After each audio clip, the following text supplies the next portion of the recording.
नमस्कार, मैं हूं प्रखर श्रीवास्तव। हमारे खास कार्यक्रम पूरा सच में आपका स्वागत है। और खबरों की दुनिया में पूरा सच बहुत जरूरी होता है, क्योंकि झूठ से भी खतरनाक होता है अधूरा सच, और उसी तरह खतरनाक होती है अधूरी खबर।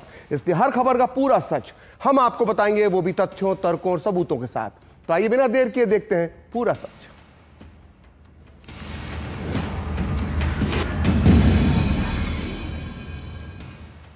तो लुटियन मीडिया गैंग के जाने माने पत्रकार तरुण तेजपाल को बलात्कार का दोषी मानते हुए बॉम्बे हाईकोर्ट ने 10 साल की सजा सुनाई है। यह फैसला सिर्फ एक कानूनी फैसला नहीं है, बल्कि देश के उस तथाकथित प्रोग्रेसिव और लिबरल इकोसिस्टम पर एक जोरदार तमाचा है जो सालों से नैतिकता का ठेकेदार बनकर बैठा हुआ था। यह फैसला उस लुटियन मीडिया और खान मार्केट गैंग के दोहरे मापदंडों की पोल खोलता है, जो दिन रात दूसरों को महिला सुरक्षा और नारीवाद पर लंबे लंबे भाषण पिलाते हैं, लेकिन जब गुनहगार अपनी बिरादरी का निकल आए तो इन्हें सांप सूंघ जाता है, जैसे इस वक्त सूंघ के चला गया है। इन पालतू पत्रकारों के लिए दिल्ली के 5 सितारा क्लबों में बैठकर हाथों में कॉकटेल के ग्लास थामकर विमेन एम्पावरमेंट और फेमिनिज्म पर बड़ी बड़ी बातें करना सिर्फ एक वैचारिक जुगाली है। लेकिन इस पूरे मामले ने दिखा दिया है कि इनका नारीवाद कोई निष्पक्षता का सिद्धांत नहीं, बल्कि सहूलियत का हथियार है। जब आरोपी विरोधी विचारधारा को हो तो ये न्याय की मशाल लेकर सड़क पर उतर आते हैं, लेकिन जब आरोपी इनका अपना पालतू मीडिया का सिपाही तरुण तेजपाल जैसा साथी हो तो इनकी नैतिकता अचानक वेंटिलेटर पर चली जाती है। इसलिए आज हम तरुण तेजपाल के केस का 360 डिग्री अध्ययन करते हुए लुटियन पत्रकारों के गैंग की पूरी पोल खोलेंगे। आज हम आपको बताएंगे कि कैसे लिबरल गैंग की महिला पत्रकारों ने भी इस केस में तरुण तेजपाल के कुकर्मों पर नकाब डालने की कोशिश की थी।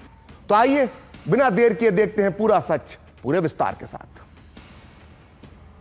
तो सच की नींव पर खड़ी न्याय की लड़ाई भले ही लंबी हो, लेकिन जब कानून का हथौड़ा चलता है तो रसूख के बड़े बड़े महल ढह जाते हैं। बॉम्बे हाईकोर्ट ने 2013 के यौन उत्पीड़न मामले में तहलका के पूर्व एडिटर तरुण तेजपाल को दोषी ठहराया है। कोर्ट ने तेजपाल को 10 साल की कठोर कारावास और 5 लाख रुपए जुर्माने की सजा सुनाई है। जस्टिस नीला गोखले और जस्टिस अमित जमसंडेकर की पीठ ने गोवा की ट्रायल कोर्ट की उस फैसले को पलट दिया है, जिसमें मई 2021 में तरुण तेजपाल को सभी आरोपों से बरी कर दिया गया था। मगर हाईकोर्ट की दहलीज पर जब दोबारा इंसाफ की तराजू को तोला गया तो तरुण तेजपाल के एक एक झूठ की धज्जियां उड़ गई। हाईकोर्ट ने गोवा सरकार की अपील स्वीकार करते हुए तेजपाल को आईपीसी की कई धाराओं के तहत दुष्कर्म और महिला की मर्यादा भंग करने का दोषी पाया है। 13 सालों तक चले कानूनी दांवपेच की इस आग में झुलसने के बाद आखिरकार देश की एक निडर बेटी को न्याय मिल गया है। और कोर्ट का यह ऐतिहासिक फैसला उन तमाम दरिंदों के मुंह पर, सफेद पोश दरिंदों के मुंह पर करारा तमाचा है जो ये समझते हैं कि अपनी हैसियत के दम पर वो कानून को जेब में रखकर घूम सकते हैं। आप पहले सुनिए तरुण तेजपाल को दोषी ठहराए जाने के बाद इस मामले की जांच अधिकारी सुनीता सावंत और गोवा सरकार के एडवोकेट जनरल देवीदास पंगम ने क्या कहा। फिर हम आपको बताएंगे 13 साल तक चली इस लंबी कानूनी लड़ाई का क्या है पूरा सच। Under rape, under the offences that he was charged, he has been convicted to 10 years of rigorous imprisonment and cash fine of rupees 5 lakhs, and that is on all the offences whatever are charged. So, and he has been given 2 weeks time to surrender before the court. We are glad about that, and we are happy that this fine is to be paid to the victim. But as far as sentence of 10 years is concerned, we will study this matter. We will decide whether to challenge that portion of the order. We have not decided anything so far, but we wanted maximum fine to be imposed, and we will, once we get a copy of the order, we will take a call on it. तो तरुण तेजपाल की घिनौनी हरकत का शिकार हुई महिला पत्रकार को आखिरकार 13 साल बाद न्याय मिल गया है। लेकिन इन 13 साल में अगर कोई एक्सपोज हुआ है तो वो है लुटियंस मीडिया का इकोसिस्टम, जिसे आजकल सोशल मीडिया पर पालतू पत्रकार कहा जाता है। कांग्रेस और वामपंथी विचारधारा की गोदी में खेलने वाले इन पालतू पत्रकारों ने पूरे 13 साल तक अपने आका तरुण तेजपाल को बचाने की कोशिश की। पालतू पत्रकारों ने तेजपाल की गंदी हरकत पर पर्दा डालने का कुत्सित प्रयास किया और फैसला आने के बाद भी इन पालतू पत्रकारों के मुंह में दही जमा हुआ है और ये पालतू पत्रकार इस केस पर बात करने से बच रहे हैं। ऐसे में जरूरी हो जाता है कि हम आपको बताएं कि ये तरुण तेजपाल कौन है, यह मामला कैसे शुरू हुआ और पिछले 13 वर्षों में इस केस में क्या क्या हुआ और आखिर हाईकोर्ट ने ट्रायल कोर्ट का फैसला क्यों पलट दिया। तो आइए पहले यह जानते हैं कि एक लड़की की आबरू पर हाथ डालने वाला यह सफेद पोश, वहशी, दरिंदा, यौन अपराधी तरुण तेजपाल कौन था। तो 2013 में जब यह घटना सामने आई तब बलात्कारी तरुण तेजपाल तहलका मैगजीन का संस्थापक और तत्कालीन प्रधान संपादक था, एडिटर इन चीफ। इसी दौरान 7 और 8 नवंबर 2013 को गोवा के एक होटल में तहलका मैगजीन ने थिंक फेस्ट के नाम से एक कार्यक्रम आयोजित किया। इस कार्यक्रम के दौरान तरुण तेजपाल ने अपनी ही जूनियर महिला सहकर्मी का, जो इसके जानने वाले की बेटी थी और उसकी बेटी की सहेली भी थी, उसका 2 अवसरों पर यौन उत्पीड़न किया। घटना के करीब 10 दिन बाद 18 नवंबर 2013 को पीड़िता ने तहलका की तत्कालीन मैनेजिंग एडिटर शोमा चौधरी को इसकी शिकायत की। इस लिखित शिकायत में उन्होंने पूरी घटना का उल्लेख करते हुए एक्शन की मांग की। शिकायत के अगले दिन इस बलात्कारी तरुण तेजपाल ने पीड़िता को एक लंबा ईमेल भेजा। इस ईमेल में कुकर्मी तेजपाल ने बिना शर्त माफी मांगी और अपनी गलती को स्वीकार किया। इस ईमेल में यौन अपराधी तरुण तेजपाल ने यह माना कि 7 और 8 नवंबर को उन्होंने 2 अवसरों पर पीड़िता के साथ यौन संबंध बनाने की कोशिश की, जबकि पीड़िता ने स्पष्ट रूप से अपनी अनिच्छा जताई थी। लेकिन पीड़िता ने तेजपाल की माफी को पर्याप्त नहीं माना। उसने कंपनी मैनेजमेंट से आंतरिक यौन उत्पीड़न समिति गठित करने की और जांच कराने की मांग की। इसी बीच मामला राष्ट्रीय मीडिया में सामने आया और 22 नवंबर 2013 को गोवा पुलिस ने स्वतः संज्ञान लेते हुए एफआईआर दर्ज कर ली। इसके बाद 30 नवंबर 2013 को तेजपाल की अग्रिम जमानत याचिका खारिज कर दी गई, जिसके बाद उन्हें गिरफ्तार कर दिया गया। फरवरी 2014 में गोवा की क्राइम ब्रांच ने तरुण तेजपाल के खिलाफ चार्जशीट दाखिल की और कई कानूनी पेचीदगियों के बाद आखिरकार 2017 में इस केस पर ट्रायल कोर्ट में सुनवाई शुरू हुई। पीड़ित पक्ष के वकीलों ने कुल 71 गवाह पेश किए। इसके अलावा सीसीटीवी फुटेज, ईमेल और व्हाट्सएप मैसेजेस जैसे इलेक्ट्रॉनिक साक्ष्य भी कोर्ट में प्रस्तुत किए गए। लेकिन इसके बाद भी 21 मई 2021 को गोवा की ट्रायल कोर्ट ने तरुण तेजपाल को सभी आरोपों से बरी कर दिया। कोर्ट ने कहा कि पीड़ित पक्ष आरोपों को साबित करने के लिए पर्याप्त साक्ष्य पेश नहीं कर सका है। ट्रायल कोर्ट के इस फैसले के बाद गोवा सरकार ने बॉम्बे हाईकोर्ट में अपील दायर की। सरकार का तर्क था कि ट्रायल कोर्ट ने तरुण तेजपाल की माफी वाले ईमेल जैसे महत्वपूर्ण इलेक्ट्रॉनिक साक्ष्यों को पर्याप्त महत्व नहीं दिया और आखिरकार बॉम्बे हाईकोर्ट ने कल यानी 6 अगस्त को ट्रायल कोर्ट का फैसला पलटते हुए तरुण तेजपाल को दुष्कर्म और महिला की मर्यादा भंग करने के मामले में 10 साल के कठोर कारावास की सजा सुना दी है। लेकिन इतना होने के बाद भी यौन अपराधी तरुण तेजपाल के जो तेवर है उसमें वही अकड़ बरकरार है। वो जब इस मामले में सुप्रीम कोर्ट जाने की वो बात कर रहा है। आइए सुनते हैं यौन अपराधी तरुण तेजपाल ने क्या कहा। मैंने जज को बोला, आप लोग जो कोर्ट में थे आपने सुना होगा, मैंने बोला मैं एक पॉलिटिकल विक्टिम हूँ। मेरे को तहलका की जो पत्रकारिता है उसके चलते हुए मेरे को पीछे 13 साल से सरकार पड़ी है और मैं अकेला नहीं हूँ। इसमें बहुत सारे लोग हैं जो सरकार की नीतियों से या मानते नहीं या वाकिफ नहीं है ज़्यादा, उन लोगों की भी सरकार पड़ जाती है। इस टाइप की सरकार है, हमारी सरकार है, आपकी भी है, मेरी भी है। तो सुना आपने बलात्कारी तरुण तेजपाल को इसने क्या कहा। इसने कहा कि अपनी बेटी की उम्र की एक लड़की के साथ इसने, यह असमत लूटने वाला आदमी है, यह बलात्कारी है और अब पत्रकारिता की देखिए कैसे दुहाई दे रहा था। बड़ी बड़ी बातें करके सरकार पर झूठे आरोप लगा रहा था। पूरे 40 साल तक सच्ची पत्रकारिता का ढोंग करने वाला यह यौन अपराधी विकृत मानसिकता के इंसान इतना भी नहीं जानता कि इसे सरकार ने नहीं बल्कि इसके कुकर्मों के लिए हाई कोर्ट ने सजा सुनाई है। रस्सी जल गई लेकिन बल नहीं निकले। दरअसल कभी कांग्रेसी सरकारों की गोदी में खेलने वाला तरुण तेजपाल जैसे पालतू पत्रकारों के साथ यही दिक्कत है। 2014 के पहले ये पालतू पत्रकार अपने राजनीतिक आकाओं की दम पर जो चाहे वो कर सकते थे। ये पालतू पत्रकार दिल्ली के एलिट क्लबों में स्कॉच पीते हुए पत्रकारिता के नाम पर दलाली करते थे, लेकिन अब वक्त बदल चुका है। लेकिन ये स्वीकार करने को ही तैयार नहीं। आज भी खुद की बेगुनाही का ढोंग रचने वाला ये कुकर्मी तरुण तेजपाल ये छुपा रहा है कि इसने यौन अपराध करने के 10 दिन बाद खुद ईमेल लिखकर पीड़िता से माफी मांगी थी, लिखित में माफी। आइए अब आपको बताते हैं कि 19 नवंबर 2013 को लिखे गए इस ईमेल में कैसे वहशी तरुण तेजपाल ने अपने कुकर्मों को स्वीकार किया था। इसने लिखा था कि मैं अपनी शर्मनाक हरकत के लिए बिना शर्त माफी मांगता हूं। तुम मेरे लिए मेरी एक बेटी के समान हो, पुराने सहकर्मी की बेटी हो। हमारे बीच लंबे समय से भरोसे और सम्मान का रिश्ता था जिसे मैंने तोड़ दिया। मैं मानता हूं कि मैंने 2 बार यौन संबंध बनाने की कोशिश की, जबकि तुमने साफ तौर पर अपनी अनिच्छा जताई थी। तरुण तेजपाल ने आगे लिखा कि मैंने तहलका के संपादक के रूप में अपने पद का इस्तेमाल किया, और जब तुमने कहा कि मैं आपका बॉस हूं तो मैंने जवाब दिया, इससे तो बात और आसान हो जाती है। तरुण तेजपाल आगे लिखता है कि मैं हमेशा से महिलाओं के अधिकारों की बात करता रहा, लेकिन अब इस स्थिति में खुद को पाकर बेहद शर्मिंदा हूं। अगर मेरी एक माफी से जख्म भर सके तो कृपया मुझे माफ कर दो। सोचिए, खुद तरुण तेजपाल ने यौन उत्पीड़न करने की बात स्वीकार की थी, लेकिन इसके बाद भी ट्रायल कोर्ट ने इसे साक्ष्य नहीं माना इस ईमेल को। यही वजह है कि कई जाने माने वकील हाईकोर्ट का फैसला आने के बाद ट्रायल कोर्ट के पुराने फैसले पर आश्चर्य जता रहे हैं। यह बहुत ज्यादा दुर्भाग्यपूर्ण है कि ट्रायल कोर्ट ने सारे एविडेंसेस होने के बावजूद उन्हें दोष मुक्त कर दिया था, पर उन पीड़िता ने हार नहीं मानी। उन्होंने मुंबई हाईकोर्ट का दरवाजा खटखटाया। यह बहुत ही ज्यादा दुर्भाग्यपूर्ण है कि सारे एविडेंसेस होने के बावजूद और यह सिद्ध होने के बावजूद कि दोषी ने अपराध किया था, किस प्रकार से ट्रायल कोर्ट ने उन्हें दोष मुक्त कर दिया।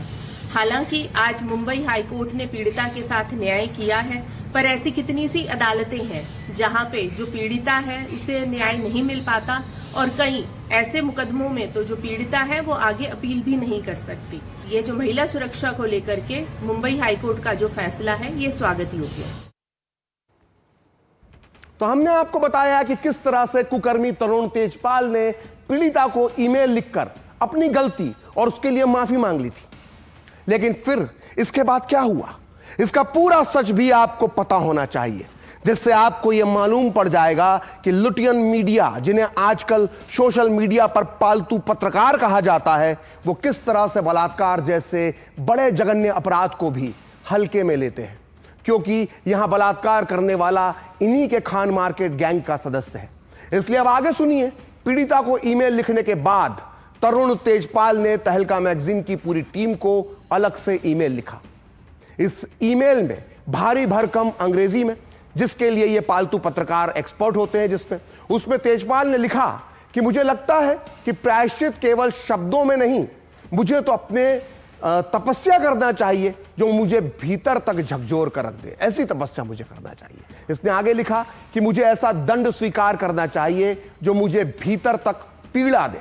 इसलिए मैं अगले 6 महीनों के लिए तहलका के संपादकीय पद से और तहलका के दफ्तर से खुद को अलग करने की घोषणा करता हूं। बहुत बहुत धन्यवाद पीसीआर टीम, आपने विजुअल चला लिए।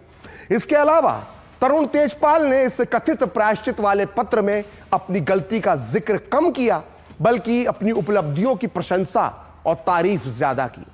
यह ईमेल किसी माफी पत्र से ज्यादा ऑस्कर अवार्ड विनिंग स्पीच ज्यादा लग रही थी।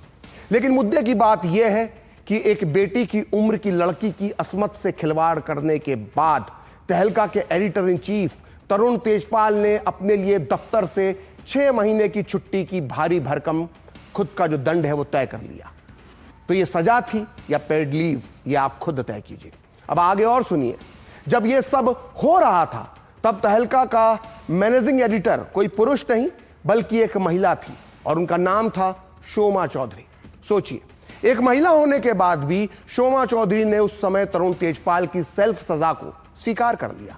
शोमा चौधरी ने तहलका के पूरे स्टाफ को सूचित किया कि संस्थान में एक दुर्भाग्यपूर्ण घटना हुई है, जिसके बाद तरुण तेजपाल ने माफी मांग ली है और अब वो अगले 6 महीनों के लिए तहलका के संपादक पद से स्वयं को अलग कर रहे हैं। यहां यह बताना भी जरूरी है कि तरुण तेजपाल ने जो अपराध किया था उसके बाद शोमा चौधरी ने जो किया वो भी उतना ही निराशाजनक था। यदि किसी महिला कर्मचारी को अपने ही संस्थान में अपनी महिला वरिष्ठ अधिकारी से न्याय और समर्थन नहीं मिलता तो आखिर वर्क प्लेस पर उसकी रक्षा कौन करेगा? शोमा चौधरी से ये सवाल पूछे जाने चाहिए कि एक महिला पत्रकार के रूप में आपने हमेशा महिलाओं के अधिकारों की बात की है, लेकिन क्या इस मामले में आप उस समय अपना कर्तव्य निभा पाई? शोमा चौधरी से यह भी पूछा जाना चाहिए कि तरुण तेजपाल ने स्वयं ही अपने लिए 6 महीने का अवकाश तय कर लिया। क्या पीड़िता को न्याय दिलाने के लिए यही तरीका था? लेकिन यहां यह बताना भी जरूरी है कि उस समय शोमा चौधरी को काफी आलोचना का सामना करना पड़ा और आखिरकार कुछ महीने बाद उन्होंने तहलका से इस्तीफा दे दिया। दरअसल यहां यह समझने की जरूरत है कि Lutyens media, Khan Market gang और पालतू मीडिया के पत्रकारों में एक बड़ी संख्या महिला पत्रकारों की भी है, जिन्हें कुछ लोग सोशल मीडिया पर बड़ी बिंदी गैंग भी कहते हैं। तो इनमें से कई महिला पत्रकार शाम को दिल्ली के बड़े बड़े एलिट क्लबों में बैठकर कॉकटेल के गिलास हाथ में लेकर सिगरेट का धुआं उड़ाते हुए महिला अधिकारों और नारी सशक्तिकरण पर बड़ी बड़ी बातें करती हैं। लेकिन इनके लिए महिला अधिकार और नारीवाद कोई निष्पक्ष सिद्धांत नहीं, बल्कि अपनी सहूलियत का एक हथियार है। और जब आरोपी या विरोधी पक्ष इनकी विचारधारा से बाहर का हो तो इनकी नैतिकता अचानक जाग उठती है। लेकिन जब इन्हीं के गैंग का कोई साथी महिलाओं का अपमान करता है, उनका शोषण करता है, उनके साथ गंदी हरकत करता है, तो सूडो फेमिनिस्ट का लबादा उतार कर ये पूरी बेशर्मी के साथ पीड़ित महिला के खिलाफ ही खड़ी हो जाती है। तरुण तेजपाल के केस में यही हुआ। तरुण तेजपाल पर सवाल उठाने के बजाय कुछ महिला पत्रकारों और महिला कॉलमिस्ट ने पीड़ित लड़की पर ही सवाल उठाना शुरू कर दिया। और इन्हीं में से एक थी निरुपमा शेखरी, जिन्होंने न्यूज लॉन्ड्री पर 14 फरवरी 2014 को एक लेख लिखा। इस लेख का शीर्षक था लेटर टू मिस तहलका असॉल्ट विक्टिम। इस लेख में तरुण तेजपाल के बजाय निरुपमा शेखरी पीड़ित महिला को ही कटघरे में खड़ा करती हुई नजर आई। और हैरानी की बात है कि खुद को निष्पक्ष बताने वाली और दूसरों को गोदी मीडिया कहने वाली वेबसाइट न्यूज लॉन्ड्री ने इस शर्मनाक, भद्दे और बेहुदा लेख को पूरी बेशर्मी के साथ प्रकाशित भी कर दिया। इस लेख में निरुपमा शेखरी ने लिखा था कि मैं आपको पीड़िता नहीं मानती, आप शायद किसी बबलगम नारीवाद की शिकार हैं। इस घटना के बाद जिस एक तरफा आक्रोश का सामना तरुण तेजपाल को करना पड़ा है, उसमें वास्तविक पीड़ित तरुण तेजपाल है, आप नहीं। तरुण तेजपाल की तरह कुछ लोगों ने इतने प्रभावशाली लोगों को नाराज किया है कि आपके आरोप लगाने पर उनके खिलाफ बदले की भावना से अभियान चलाया जा सकता है। निरुपमा शेखरी ने आगे लिखा कि आपके जैसे लोग किसी व्यक्ति की प्रतिष्ठा को तार तार कर सकते हैं और उसके जीवन को रौंद सकते हैं। मेरे लिए यह अत्यंत आश्चर्यजनक है कि जिस व्यक्ति ने पहली बार लिफ्ट में आपके साथ कथित रूप से दुर्व्यवहार किया था, उसके साथ आप दूसरी बार भी लिफ्ट में क्यों गई? आपने यह क्यों नहीं सोचा कि इससे तेजपाल के माता पिता, बेटियों, रिश्तेदारों और मित्रों पर क्या बीतेगी? आपने एक छोटी घटना, जी हां, आपने एक छोटी घटना को समाज के सामने सबसे बड़े रूप में प्रस्तुत होने दिया। सोचिए, जो महिला खुद को एक पत्रकार और लेखिका कहती है, वो यौन उत्पीड़न जैसे जघन्य पाप को छोटी सी घटना बताते हुए उल्टा पीड़िता से ही पूछ रही है कि आप दोबारा उस लिफ्ट में क्यों गई। सोचिए, जब पीड़िता की गरिमा को किनारे रखकर आरोपी के परिवार और उसकी साख की चिंता की जाने लगे तो समझ जाइए कि कुछ महिला पत्रकारों का नारीवाद यहां दम तोड़ चुका था। निरुपमा शेखरी जैसे लोग दरअसल उसी सुविधाजनक नारीवाद का चेहरा है जो केवल अपने वैचारिक दुश्मनों को घेरने के लिए इस्तेमाल किया जाता है। क्या महिला अधिकार सिर्फ चुनिंदा मामलों के लिए है? अगर पीड़िता आपके अपने एजेंडे में फिट नहीं बैठती तो क्या उसकी असमत, उसकी आवाज को इस तरह से खारिज कर दिया जाएगा? लेकिन बॉम्बे हाईकोर्ट के फैसले ने अब इस नकली नारीवाद की पोल खोल दी है और ज्यादातर महिला वकील इस फैसले को एक माइलस्टोन डिसीजन बता रही हैं। मैं ऐसी उम्मीद करती हूं कि जो हाई कोर्ट का जजमेंट है उसको सेट असाइड नहीं होगा, वो सुप्रीम कोर्ट में, और ये इनकी सजा कंटिन्यू रहेगी। और एक बहुत बड़ा देश में मैसेज जाएगा कि कोई भी कितना पावरफुल पर्सन हो, कोई भी कितना इन्फ्लुएंसिव पर्सन हो, किसी भी पावर पोजीशन में हो, अगर वो हमारी देश की बेटियों के साथ अपराध करता है तो उसको एक ना एक दिन सजा निश्चित रूप से मिलेगी। और मैं ऐसी उम्मीद करती हूं कि ये देश की बेटियों में कॉन्फिडेंस डेवलप करेगी कि जो बेटियां वर्क प्लेस पर काम करती हैं, अगर उनके साथ सेक्सुअल हरासमेंट होता है इसलिए वो आवाज नहीं उठा पाती क्योंकि उनकी नौकरी चली जाएगी, तो उनको डरने की जरूरत नहीं है। फ्रंट पर आकर के अपनी आवाज उठाएं। अगर वो टैलेंटेड है, एक जगह से नौकरी छूटेगी, वो दूसरी जगह नौकरी करेंगी, अपना इंडिविजुअल कुछ कर लेंगी। लेकिन अगर वो आवाज नहीं उठाएंगी तो बहुत सारी बेटियां आवाज उठाने से डरती रहेंगी। इस बेटी को भी, जो कि बहुत बहादुर है, इसने एटलीस्ट आवाज उठाई, और आज 2013 का में ये एक्वटल हुए थे और आज 2026 में एटलीस्ट इनको सजा मिली। तो पूरा सच में वक्त है ब्रेक का, और ब्रेक के बाद बताएंगे तरुण तेजपाल मामले में बीजेपी ने कांग्रेस पर क्यों उठाए गंभीर सवाल। हिंग देना, वो वाली MDH की सुपर हीट। जिन्होंने यूज किया है वो जानते हैं असली हींग का स्वाद। MDH सुपर हीट, शुद्धता का असली तड़का।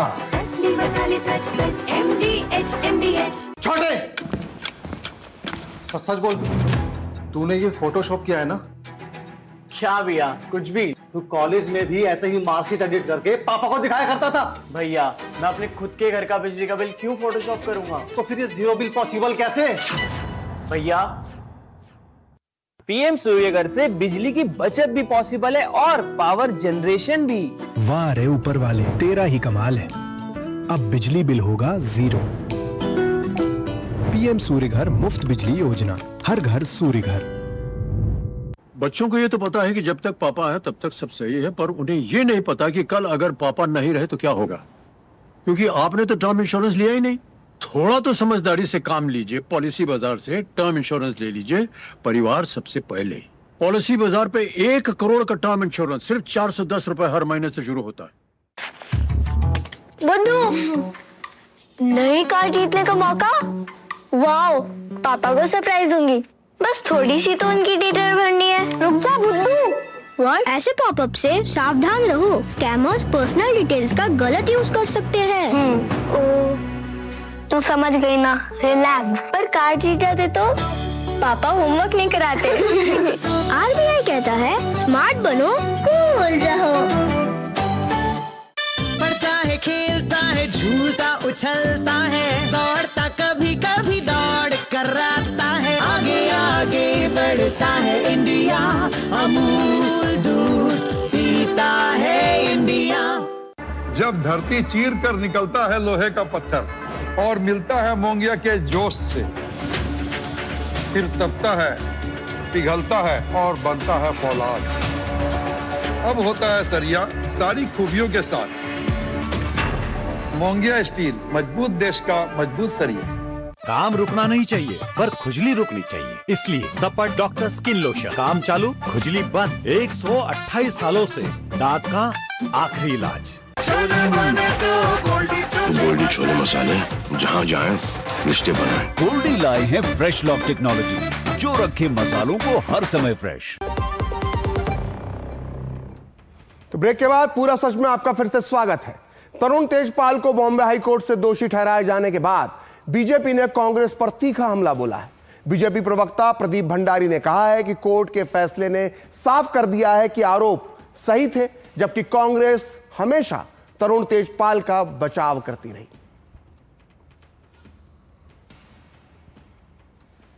पार्टी हमेशा से तरुण तेजपाल को बैक कर रही थी। मुझे याद है दिग्विजय सिंह ने कहा था कि वो कोट अनकोट कम्युनल फोर्सेस के लड़ने वाले सिपाही हैं। मनीष तिवारी ने 2021 में उनको प्रोसिक्यूटेड मतलब बेचारा विक्टिम बताया था।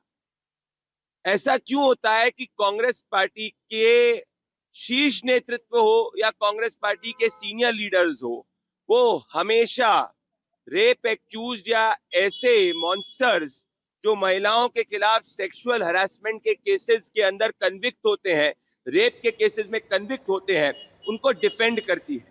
This proves that the Congress party is an anti-women party. तो फिलहाल पूरा सच में वक्त है ब्रेक का। ब्रेक के बाद भी खबरें जारी रहेंगी। सस्ते वाले दाल मसाले स्वाद हुआ बेकार। MDH की हल्दी मिर्ची धनिया करे कमाल। ये रंग दे, ये खुशबू दे, ये तीखा, ये कम पड़े। क्या निराला MDH मसाला। जरा सोच के देखिए, आपके पास कुछ ऐसा है जो आपकी दुनिया बदल सकता है। जानते हैं क्या? आपका अपना सोना। सोना क्या नहीं कर सकता? सोना आपको अपने सपनों का घर दिला सकता है, आपके बच्चों का भविष्य बना सकता है। सोना आपकी हर इच्छा पूरी कर सकता है। तो भारत की सबसे बड़ी gold loan NBFC Muthoot finance से गोल्ड लोन लीजिए और फिर देखिए सोना क्या नहीं कर सकता। मुथूट फाइनेंस, जहां विश्वास ही परंपरा है। कॉल कीजिए 1-800-313-1212। हर जीत की शुरुआत होती है छोटे छोटे कदमों से और हर छोटी तैयारी बदल सकती है पूरा नतीजा। क्योंकि मैदान हो या जिंदगी, छोटी से छोटी तैयारी ही देती है प्रोटेक्शन और प्रोटेक्शन ही देता है भरोसा। जैसे LIC की बीमा लक्ष्मी, एक खास प्लान सिर्फ महिलाओं के लिए, जहां छोटी बचत दे बड़ी सुरक्षा, ताकि जिंदगी के हर मैदान में आप रहे हर पल के लिए रेडी। LIC बीमा लक्ष्मी, रखे हर पल के लिए रेडी। चाबी? दुकान की चाबी। पापा बाइक की। और घर की चाबी। ऊपर से KYC पेपर्स। हर बैंक के लिए अलग अलग, कहाँ सबके लिए एक चाबी होती। एक चाबी है CKYC ID। बैंक आपके KYC रिकॉर्ड CKYC रजिस्ट्री में अपलोड करता है, जिससे आपको मिलेगा एक यूनिक 14 डिजिट CKYC ID। ये सारे बैंक और फाइनेंशियल इंस्टीट्यूशंस में वैलिड है, यानी एक जगह KYC अपडेट तो सब जगह अपडेट। RBI कहता है KYC सुरक्षित बैंकिंग की ओर पहला कदम। काम रुकना नहीं चाहिए, पर खुजली रुकनी चाहिए। इसलिए सपट डॉक्टर स्किन लोशन, काम चालू खुजली बंद। 128 सालों से दांत का आखिरी इलाज। पढ़ता है, खेलता है, झूलता उछलता है, दौड़ता कभी कभी दौड़ कराता है, आगे आगे बढ़ता है इंडिया, अमूल दूध पीता है इंडिया। एक बात समझ लीजिए, ना बीमारी दुनिया से कहीं जाने वाली है और ना ही हॉस्पिटल के खर्चे। बस आपको यह सोचना होगा कि हॉस्पिटल का बिल कौन भरेगा, आप या आपकी इंश्योरेंस पॉलिसी। आज ही पॉलिसी बाजार से हेल्थ इंश्योरेंस लीजिए। पॉलिसी बाजार पे 1 करोड़ का हेल्थ इंश्योरेंस सिर्फ 550 रुपए हर महीने से शुरू होता है। गोल्डी छोले मसाले, जहाँ जाए रिश्ते बनाए। गोल्डी लाए हैं फ्रेश लॉक टेक्नोलॉजी, जो रखे मसालों को हर समय फ्रेश। तो आज पूरा सच में इतना ही। मुझे और मेरी पूरी टीम को दीजिए अनुमति। नमस्कार।